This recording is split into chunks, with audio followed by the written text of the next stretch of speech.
setiap hari tahu bagaimana guru, bagaimana siswa dan lain sebagainya.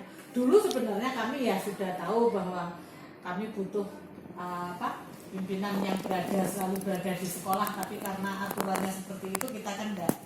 Aturan dari UM bahwa memang di ketentuan itu kepala sekolah dengan wakilnya itu harus dari UM, sehingga kalau misalkan ada teman yang tidak kurang pas, ada sedikit kesalahan yang sering terlambat dan lain sebagainya, kalau sesama guru mengingatkan nanti kan malah terjadi masalah kan. Podo-podo guru nih nanti kan temannya akan mengatakan, lah so LKS kan gitu, lah so kok mengingatkan saya gitu kan. Sedangkan kita kalau mau membenak misalkan aturannya seperti ini terus ini tidak dijalankan, tapi tidak ada yang mengawasi kan, ibaratnya seperti itu Mas. Sehingga ya ketika saya jadi kepala sekolah harus menata ulang yang demikian itu, sehingga yang mulai dari awal lagi, sehingga selama ini yang tidak ada reward punishment untuk guru-guru, terus kami terapkan ada reward dan punishment. Itu pertama berarti buat sistem seperti ini. Iya, ketika itu terus saya minta kepada yayasan, Pak ini gimana kalau tidak ada reward punishment untuk Bapak Ibu guru terutamanya, ya kita akan seperti ini terus, guru yang izin juga banyak nantinya, karena di lalu-lalu karena memang yang ngawasi itu tugas tambahan itu lah beda toh dengan tugas inti, itu kan beda. Namanya tugas tambahan, mereka pada dosen sendiri aja tugasnya luar biasa gitu kan. Jadi kami tidak menyalahkan siapa-siapa, memang karena aturannya seperti itu. Jadi ya sampai tercetus dari lembaga sana kok ikut usulan itu ceritanya? Karena kami selama ini sebetulnya kami kan sudah mengadakan studi banding kemana-mana. Sekolah yang bisa besar, sekolah yang bisa bertahan adalah sekolah yang memang aturannya tegas dan aturannya jelas begitu. Kalau tidak ada aturan yang jelas kan tentunya hal itu akan mengakibatkan sekolah jadi lemah. Jadi tegas. Kapan memberikan pembinaan, kapan memberikan peringatan kan begitu, kapan ya alhamdulillah. Terus ini mulai mengajar di sekolah ini sejak kapan? Saya mengajar di sekolah ini Agustus 96. Ya, ibaratnya kita masih balita. Agustus 96. Kebetulan juga saya adalah guru yayasan pertama di SMA ini. Sudah lama sekali, ibaratnya ya mulai sekolah ini berdiri 94 ya. Ya, kita ini kan berdiri 94, saya masuk 96, jadi lulusan angkatan pertama saya sudah berada di sini. Ibaratnya saksi sejarah. Gini Bu, untuk pendidikan itu mulai dari S1 dulu, latar belakangnya dari bahasa Inggris saya IKIP Malang. Dulu belum IKIP Malang gitu. Terus S2 bahasa Inggris juga. Ya, kebetulan kami kan guru swasta. Terus pada saat itu juga nggak ada yang namanya kalau sekarang kan ada nih yayasan, ada keringanan, misalkan mau sekolah di UM, ada beasiswa dari sana 50% dari sekolah dari UM, sedangkan 25% dari yayasan atau sekolah, jadi biaya sendiri hanya 25% sekarang kalau misalkan kita mau sekolah di UM dengan ketentuan yang berlaku. Kalau pada saat zaman saya dulu kan belum ada aturan seperti itu, sehingga kita harus masih baru semuanya masih baru mbak, aturan yang itu masih baru semua. Sehingga kami sekolah kan dengan biaya sendiri tentunya, dan kalau dengan biaya sendiri misalkan kayak di UM itu kan kuliahnya Senin sampai Selasa Rabu Kamis kan full, karena tidak bisa mengajar. Tidak bisa mengajar. Kalau kami tidak bisa mengajar, otomatis kan HR kami kan pada dasarnya ya kan, kami guru swasta kan tergantung oleh banyaknya jumlah jam mengajar, sehingga kebanyakan dari kita yang tidak mendapatkan beasiswa itu sekolahnya sekolah di swasta dengan mengambil kuliah yang akhir pekan. Paling kalau saya sih ikut yang saya dulu ikut yang Kamis Jumat. Jadi 24 jamnya kita selesaikan di Senin, Selasa, Rabu. Wow. Tapi 24 jam Bu. Full. Senin, Selasa, Rabu, Kamis Jumatnya saya Kuliah. di Unisma saya. Ya, kebanyakan kami begitu. Tapi alhamdulillah walaupun kami guru swasta, beratnya seperti itu, kami punya keinginan untuk belajar sebenarnya. Banyak teman-teman kita itu ya, S2-nya itu juga biaya sendiri, bukan karena apa? Bukan karena dapat beasiswa. Apalagi pada zaman saya kuliah sih masih belum ada sertifikasi dan lain sebagainya ya. Murni ya, alhamdulillah bisa sekolah. Alhamdulillah. Ya. Terus gini Bu, untuk selanjutnya kita tanya tentang SMA Alef. Sebenarnya SMA Alef itu punya master plan seperti apa Bu? Harapannya ke depan itu pengen buat sekolah seperti apa? Mungkin pengen tahu rencana Ibu itu seperti apa? Kalau selama ini sih sebetulnya master plan itu ada ya, wong kita ini ada tim pengembang dari UM. Cuma kadang karena kesibukan tim pengembang dan lain sebagainya dari UM itu kan ya akhirnya ya tahu sendiri ya seperti itu intinya. Tapi kalau sekolahan sendiri paling tidak ya kita inginnya nih, apalagi sekarang tahun 2020 ada perbandingan SMK dengan jumlah SMK dengan SMA. SMK 70%, SMA 30%. Itu sudah jadi aturan. Oh iya, itu kan sudah dulu dicanangkannya. Nanti 2020 akan seperti itu. Otomatis kan untuk bertahan ya. Kalau SMA tidak ada, maksudnya untuk pendirian SMA baru untuk apa? Ibaratnya tandingan itu tidak akan mungkin karena pendirian SMA sudah tidak dimungkinkan lagi, tidak dibuka. Tapi pendirian SMK ini kan sangat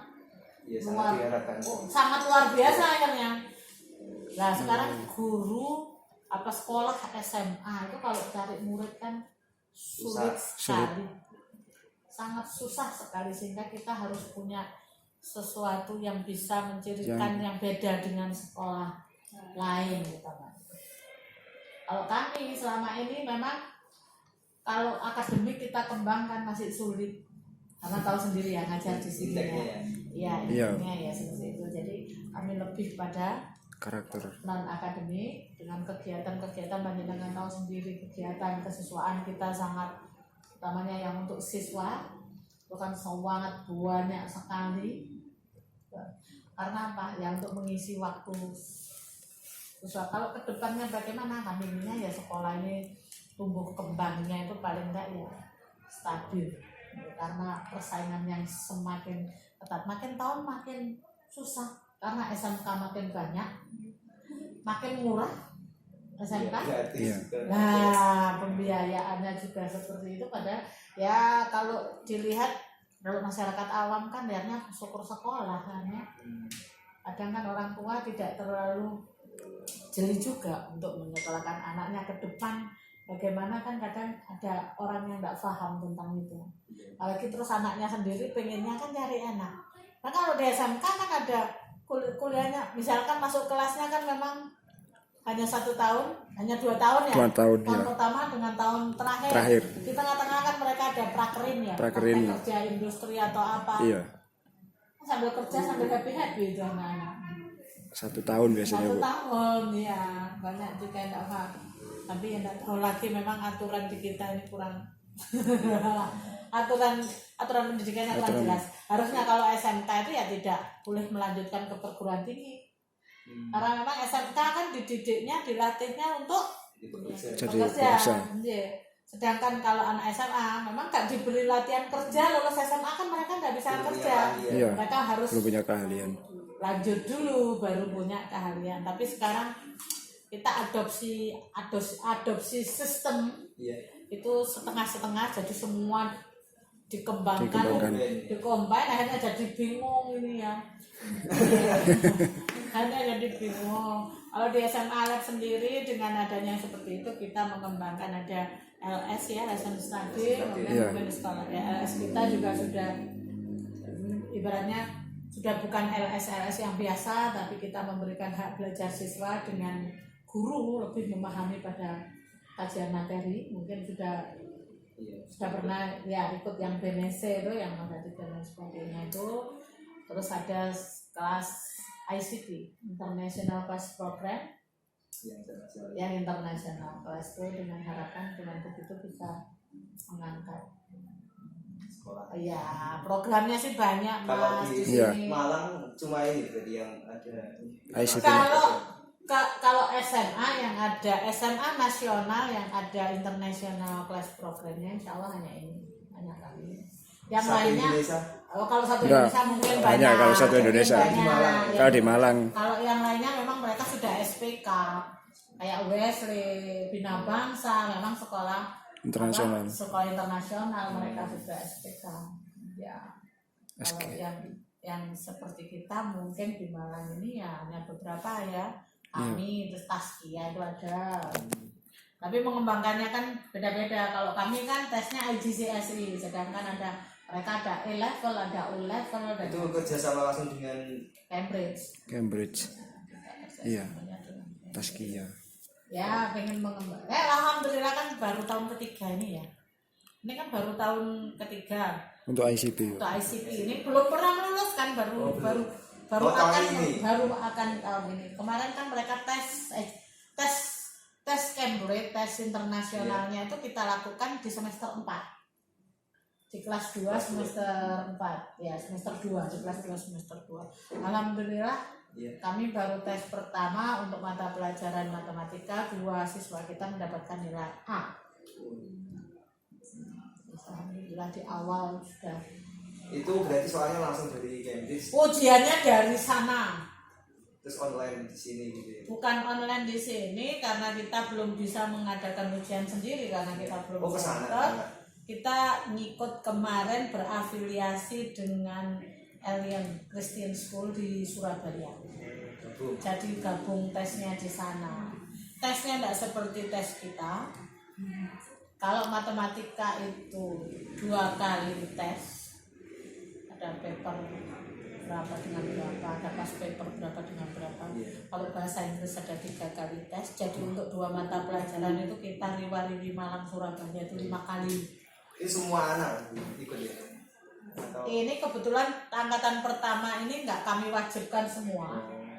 Kami wajibkan boleh milih salah satu atau boleh milih salah 2. Tapi ada kurang lebih berapa anak, 7 atau 6 anak ikut dua-duanya, ikut bahasa Inggris dengan matematika. Tapi untuk angkatan kedua yang akan tes tahun ini, yang kelas 2 ini, kami mewajibkan matematika dengan Bahasa Inggris. 2 mapel itu tesnya 5 kali sudah. Pusing. jadi kalau nanti semuanya yang lulus dari program ICT. ICT itu nanti bisa kuliah. Ya bisa kuliah di luar negeri dengan itu, dengan Langsung ya. terkonek sama. Nah, kalau terkonek langsung enggak ya, cuman kita memang harus daftar dulu, apply dulu kan di kampus manapun. Tapi paling enggak ada sertifikat kita kan. Untuk kelas ICT ijazah dia dapat 3 keuntungan. Kalau yang reguler kan hanya ijazah nasional Ijazah saja. nasional. Kalau ICT itu lulus dari SMA Lab itu punya ijazah nasional. Nasional juga. Ya, kan jelas itu Ya, nanti ujian ikut, nasional ya. wajib Ikut. punya sertifikat Cambridge. Ya, keren kan ya.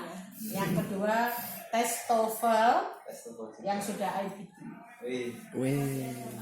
Ya, ini kan kelas jadi mereka semester 4 itu tes IGCSE,